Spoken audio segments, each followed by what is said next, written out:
I've had quite a few people ask me what cyclocross bikes are all about. So that's what we'll talk about in this video. I'll talk about the different types of riding that you can do with a cyclocross bike, as well as the different types of bike out there in case you want to add one to your stable. Let me talk about first how I got into cyclocross bikes. I did a cyclocross race on a mountain bike when a local race series came near my house, and I had an absolute blast. I also used to take my mountain bike out on dirt roads. So I had a friend of mine who was selling a cyclocross bike at a really good price, and I bought it. To be specific, it was a Giant TCX. It was an aluminum bike, and I wanted to use it for riding dirt roads and doing a few races. And the more I did that, the more I got hooked on cyclocross bikes. So I'm going to share my experience with it and help you understand what it's all about. There are two main things you can do with a cyclocross bike. That is riding dirt roads or doing traditional cyclocross racing. Cyclocross bikes have kind of branched out into what's known as gravel grinders or a traditional cyclocross bike. So I'll talk about the differences between those two. Gravel grinders are bikes that are designed for doing a gravel grinder event, and those are kind of longer type dirt road events or gravel roads, and they are bikes that have a more slack geometry, because typically in a gravel grinder event you're going to reach higher speeds. So a lot of those are done in the mountains, and so you're going to need a broader gear range, and you're also going to need a bike that's going to be a little bit more stable on downhills. So with a more relaxed geometry, a slacker head angle, slacker seat tube angle, and a longer wheelbase, those bikes will be more stable on a downhill and more comfortable over a longer ride, because a traditional cyclocross race is an hour or less, whereas a gravel grinder event could be 4, 5, 6 hours. So you need a bike that's a little bit more comfortable. Now, a traditional cyclocross bike with a steeper head angle, shorter wheelbase is going to be a bike that's going to accelerate faster. Also, you don't need as broad of a gear range. So my cyclocross bike is a 1x11, and so I don't have a real broad range without having a small chainring in the front, and I don't need that for a cyclocross race, because your speeds really don't typically go over 22, 24 miles an hour. On a traditional cyclocross course, you're braking and accelerating all the time, going around tight turns, so you're going to need those steeper head angles and seat tube angles to get around the turns quicker on a traditional cyclocross bike. So those are the main differences between what's known as a gravel grinder or dirt road bike and a traditional cyclocross bike. And let me just clarify that a gravel grinder bike with the slacker geometries is not just for events. It's probably the bike that most people are going to choose for riding dirt roads, if that's going to be your main focus. They can still be used for cyclocross races. They just won't be quite as snappy as a traditional cyclocross bike. So just to give you an example, if you look at Niner bikes, Niner makes a BSB 9 RDO, and that's their cyclocross race bike. And then they make the RLT, which stands for Road Less Traveled. It's a perfect name for that bike. The RLT has the slacker geometry, the BSB 9 has the steeper geometry. So the RLT is designed for just getting out, riding long rides on dirt roads, exploring, whatever. Again, it can be used in a cyclocross race, no problem. Whereas that BSB 9 is going to be really quick handling, really snappy. It's also lighter, it's made of carbon.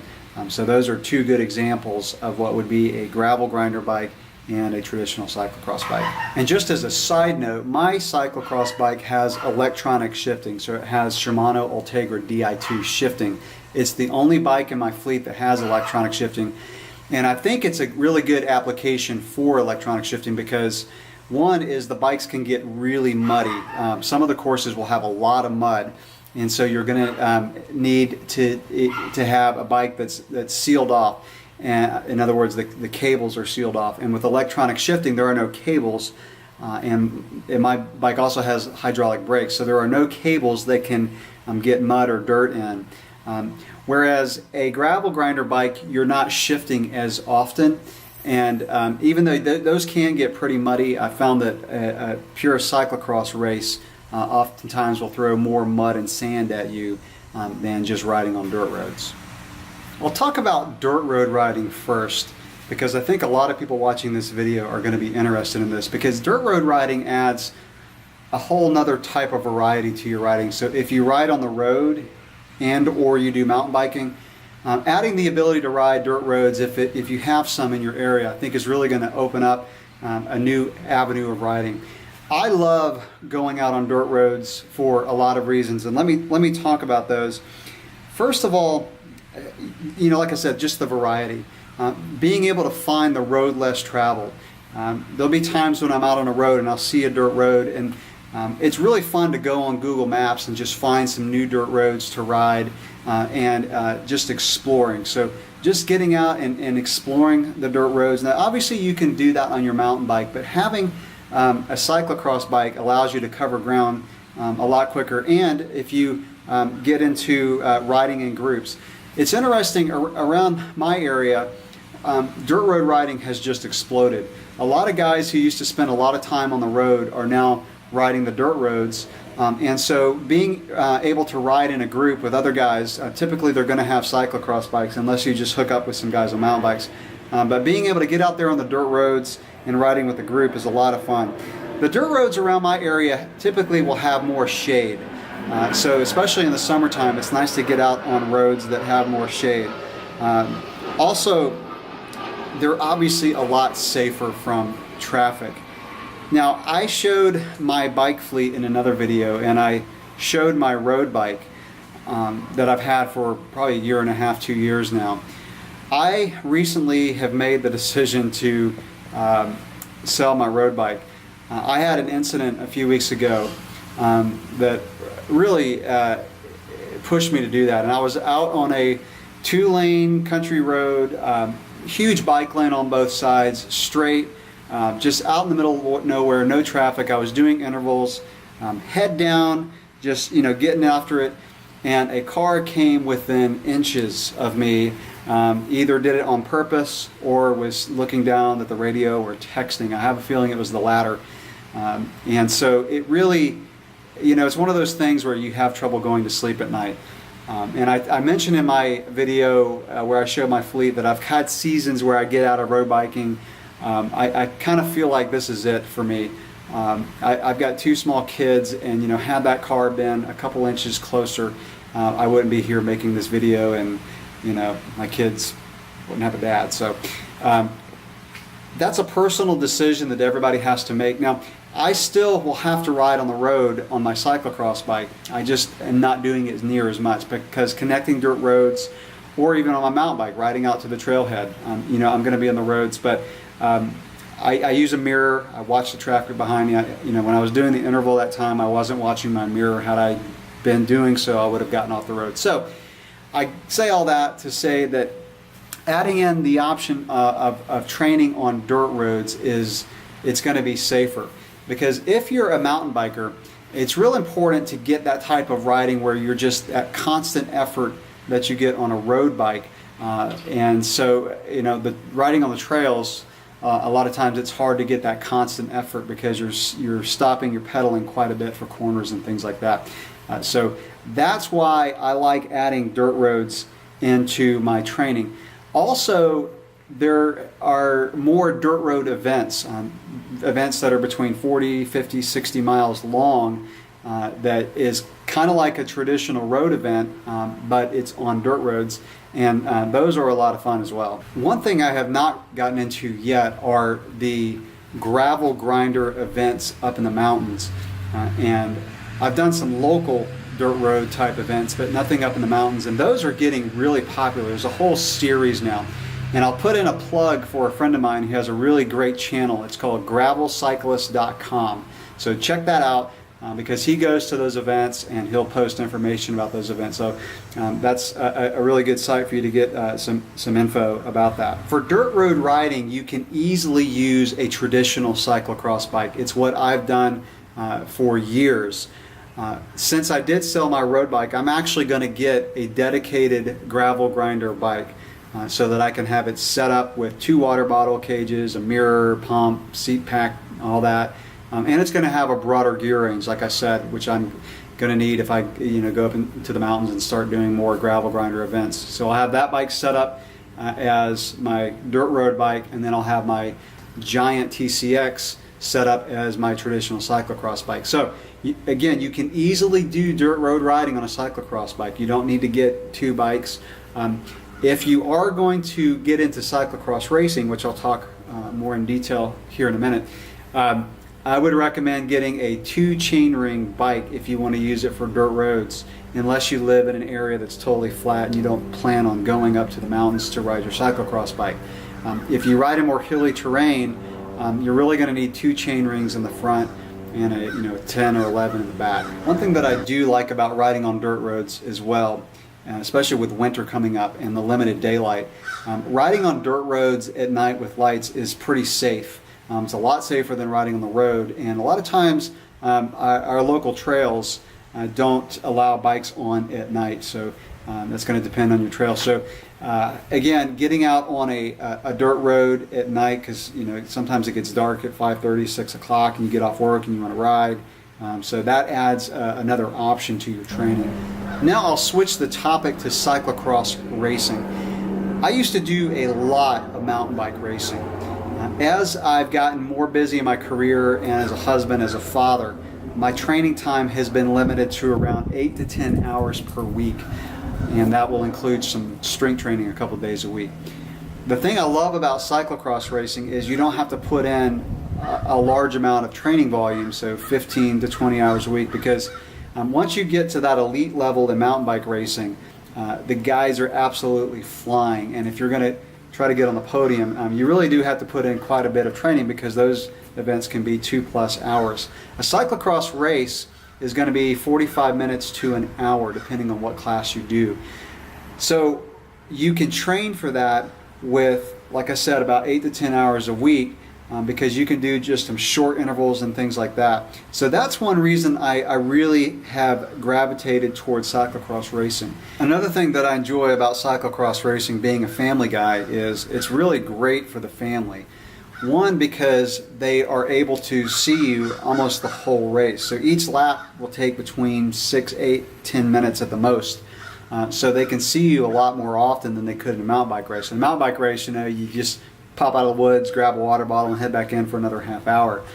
So with the family there, and being able to watch your friends a lot more often, it's just a different type of environment. What's really neat for me is now my kids are cyclocross racing with me. So I have an 11-year-old son and a 14-year-old daughter, and they're both racing cross with me, and it's become a family event. They really love it. Cyclocross racing to me is also a pretty safe type of bicycle racing. Like I said earlier, you're on grass, a little bit of pavement, not much, so it's usually dirt, mud, or grass, or sand. If you do crash in a cyclocross race, typically there's not trees nearby that you can run into that are right next to the course, because they're set up pretty wide, and you're on grass. So it's a pretty safe type of racing, which I love for my kids, because I really don't want my kids road racing, but for them getting out and do a cyclocross race, it's pretty safe. Another thing that I like about cross racing is the courses are pretty wide and it's easy to pass.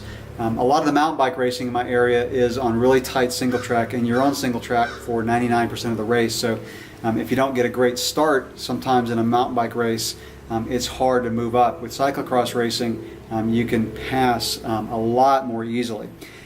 What's cool about cross racing too is they're typically set up in a city park or some kind of field where you just set up course tape. So you can take any kind of park type venue and turn it into a cross course, and that is a lot different than like a road race where you've got to make sure you find some safe roads and things like that. So that's cool. Just the experience of a cyclocross race, it's a lot different than any type of racing you do. There are fans heckling people as they go by. It's just kind of a part of the sport. You got people ringing cowbells. You've got barriers to run over. You've got sand to ride through. Oftentimes there's mud. Last weekend I did a race where there was just a ton of mud, and to either run sloshing through mud or trying to ride through the mud, it's just a fun type of bicycle racing. And adding in the the running that's involved. It kind of turns it into maybe a little bit of more of a multi-sport. And I'm not a runner, so there's not a lot of running in cyclocross, but there's times where you got to run up a hill with your bike. You've got to learn how to get over barriers. So it's just different, a lot different than road racing and quite a bit different than mountain bike racing. I also like the fact that the racing venues are pretty laid back. So after your race, you can watch your friends race or your kids race. And like I said, a lot of times you're in a park, so you just kind of kick back and enjoy the day. It's intense when you're racing, but it's really chill and laid back when you're not racing. So if you've never done a cyclocross race, try to do one, whether you're doing it on a mountain bike or you can get your hands on a cyclocross bike. I just think it's something that you're really going to enjoy. Like I said, it's just a lot different. At the end of this video, I'll post some footage from a race that I was at last weekend. And I know you can go online and you can look up the Worlds or something like that, some big cyclocross race, but I wanted to put this on the end of this video so that you can see kind of what a more local race scene would look like. I'll show my cross bike real quick, and this will be just a quick glimpse because I've done a couple reviews of this bike on my YouTube channel. This is a carbon frame traditional cyclocross geometry, and I didn't say this before, but cyclocross bikes have a slacker geometry than a traditional road bike. And again, the gravel grinders are even going to be slacker than that. So Di2 shifting, Ultegra Di2. I've got an 1125 on the back and a 39 in the front. Again, single chain ring. This gearing is good for really slow speeds up and then up to probably about 25 miles an hour. So definitely all the speeds that you would carry on a traditional cyclocross course. I do have the tires set up as tubeless. And I've got, right now, you'll see I have 2 water bottle cages, a pump, and a seat pack. I will take off the seat pack and the pump, and I've also got my mirror on it. So it's set up for doing some training on dirt roads. So when I go to races, I take off the pump, seat pack, and mirror. Once I get my dedicated gravel grinder, I'll probably take off the water bottle cage here and just leave one on for racing. Like I said, hydraulic disc brakes. Ultegra, it's full Ultegra. So these are the levers, and the Di2 levers, and the hydraulic brake levers. So that's it. And I do have a chain guide on it. It came like this from Giant. Even though this is a narrow wide chain ring, I do like the fact that it has this chain guide because it gets pretty bumpy on cross courses, and if you bounce a chain off in the middle of a race, it could be over. So definitely glad they included that. Now, I didn't mention this, but I use traditional mountain bike pedals, which is what you really have to use, because when you're jumping on and off the bike, you can't try to get your pedal set up a certain way like you would with a road pedal that's only one-sided. You just put your foot on it and click in on either side. So with my gravel grinder bike, when I get that, I will probably use my road pedals just because I have them. And I'll probably set that up as a pit bike. And a pit bike in cross racing is one that you can set up, just kind of leave it in the pits, just like it sounds, and grab it whenever you go by if you need to get another bike. On cross courses, you cannot go backwards, so you have to keep going forwards, but when you get to the pit, you can grab another bike. So if I leave my gravel grinder in a pit, I will put my mountain bike pedals on for that. So if you don't own a cyclocross bike, whether it's a pure race bike or a dirt road bike, and the things that I've told you interest you, I think that you would be able to add one to your bike fleet for between $500 to $1,000 if you just wanted to get kind of an entry-level bike. The race bikes now are getting pretty expensive. They're carbon frames. A lot of them have hydraulic brakes now and Di2 shifting. And let me just throw in a note here. If you do decide to get a cyclocross bike, I would highly recommend one with disc brakes, whether mechanical or hydraulic. The cantilever brakes of old, the more traditional type bikes, they just don't work very well.